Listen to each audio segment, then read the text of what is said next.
I want to leave this place.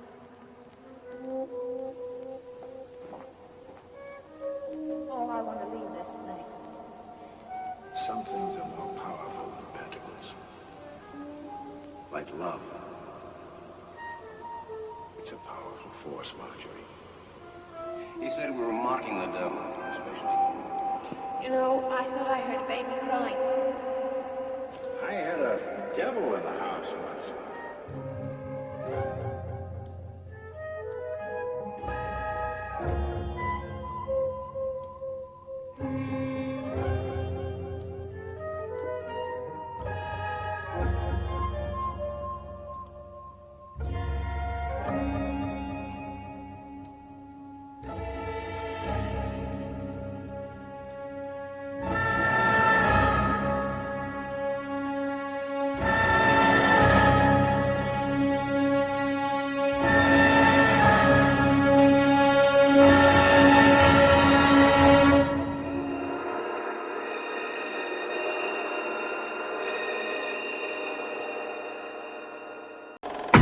Benet's Bloody Bits. Welcome to Triple B. My name is Jason Benet, and welcome to another installment of Where's the Blu-ray? Films that I'd love to see released on Blu-ray discs that are stuck in limbo somewhere somehow. My favorite filmmaker of all time is Steven Spielberg. 1975, I was 4 years old. I went and saw Jaws on the big screen. Little too young to see a movie like that, but whatever.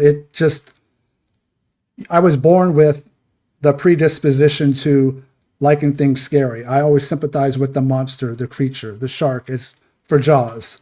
But I also love science fiction. Steven Spielberg followed that up with Close Encounters of the Third Kind. Then you have Raiders of the Lost Ark, Indiana Jones and the Temple of Doom, Jurassic Park, AI, Minority Report. So many great films. But like all filmmakers, you have to start somewhere. Not just taking college courses and doing student films, but television is a really good way of beginning. That way you can make your mistakes, cut your teeth on things that, they're not so big, they're not long form, the production value is a little bit limited, and the budgets are not very good. So you're going to rely on building your craft as you go. And with Spielberg, he worked on Columbo, also Night Gallery, which was Rod Serling's follow-up to The Twilight Zone. Spielberg did an episode of that. 1971, he made Duel with Dennis Weaver, and it's probably one of the best, a masterclass in suspense and thrills. No gore, no violence, just a man on a road dealing with a truck driver. Doesn't know what he wants, but he's tracking him down. He's prowling and following him on the road and just trying to kill him. But there's no rhyme, there's no reason, there's no understanding. So it's all cerebral. It's in your mind. Now, 1972, Spielberg did another television film called Something Evil. Now, this really predates Poltergeist by 10 years. But the similarities can't be dismissed. You have a family here, a husband and wife and their son and daughter moving into a house that's spooked. What's going on? Something is not right, taking over the wife, making her act different. But in this case, it's devil. It's the devil. It's Satan. It's Lucifer. It's Beelzebub. He's taking control. It's a possession tale. The husband's played by Darren McGavin. You know him as Carl Kolchak from the Night Stalker series, also A Christmas Story. And then, of course, the other two children. Now, the daughter, blonde-haired young girl, looked just like Heather O'Rourke, who, of course, Spielberg cast in Poltergeist.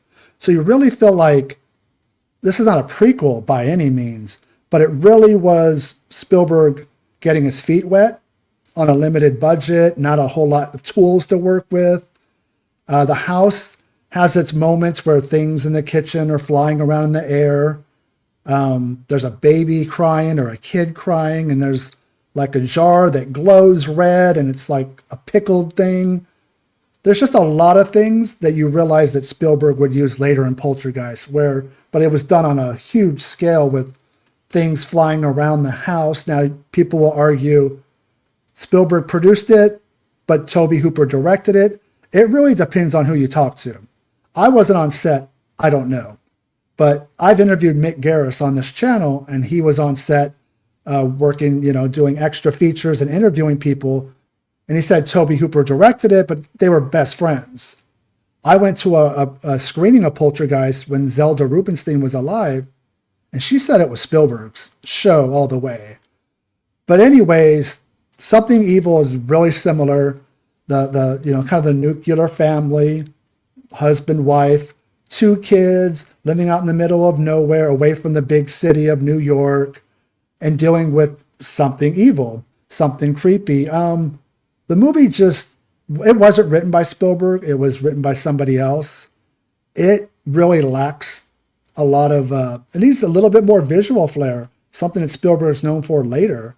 It's really nothing, nobody with contact lenses with glowing eyes or some evil stuff going on. This is 1 year before The Exorcist, so I'm not expecting spinning heads and things like that, especially on television, because there's rules and regulations and standards and practices that you can't violate.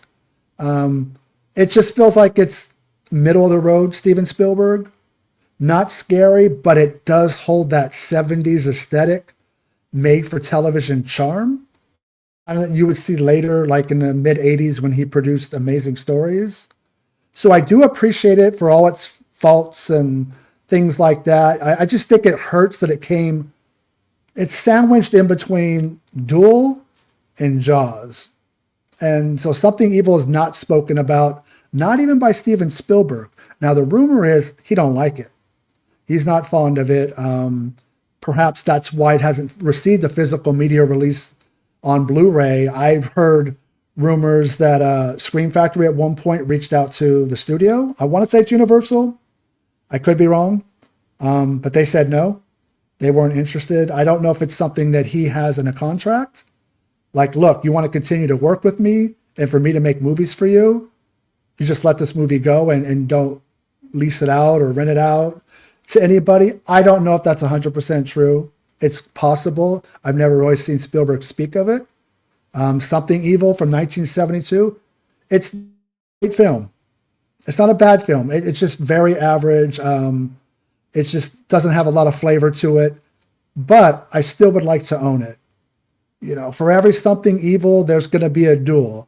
For every great film, for every West Side Story that Spielberg makes, there's 1941 or The Lost World or Hook. Films that are not considered as great as others. But you know what? Every filmmaker makes great films and bad films. It's just the luck of the draw. There's no way to make perfection across the board. But, hopefully we don't have to wait for Steven Spielberg to pass away for Something Evil to be put out on Blu-ray.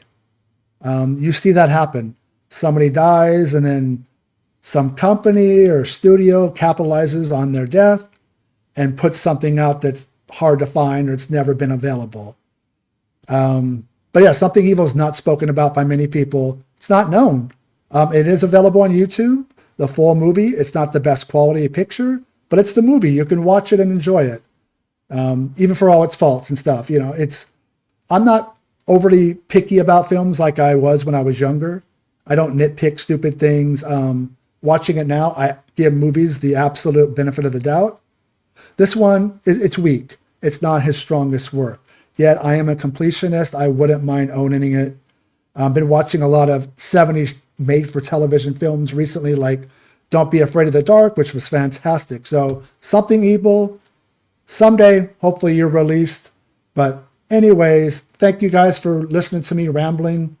Hopefully you'll check out Something Evil and let me know in the comments below what you thought of it. Thank you for watching. Stay scared and talk to you soon.